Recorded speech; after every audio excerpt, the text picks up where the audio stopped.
ബന്ധപ്പെട്ട ടീച്ചർമാർ ഒരു പ്രോജക്ട് തയ്യാറാക്കാൻ നമ്മൾ തയ്യാറാക്കി കൊടുക്കാറുണ്ട് അല്ലേ? ആ വിഷയത്തെക്കുറിച്ച് നമ്മൾക്ക് ലഭിച്ചിട്ടുള്ള അറിവിന്റെ എല്ലാം ക്രോഡീകരണമാണ് ആ പ്രോജക്റ്റിനകത്ത് ഉണ്ടാവുക.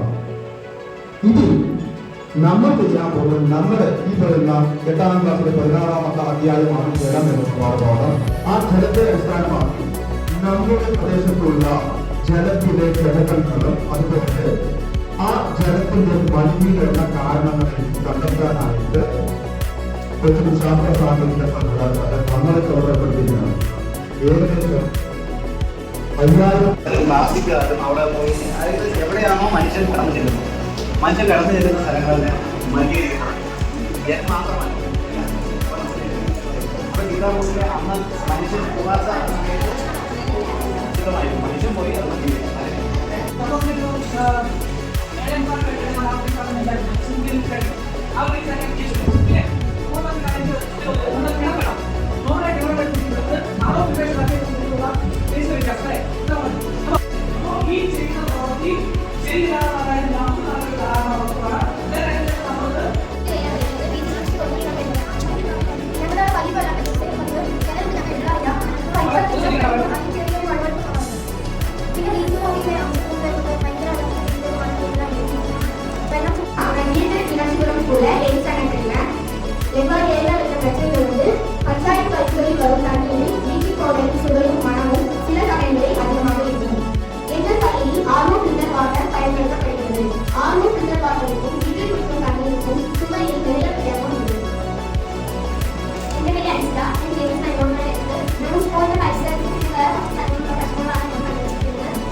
aku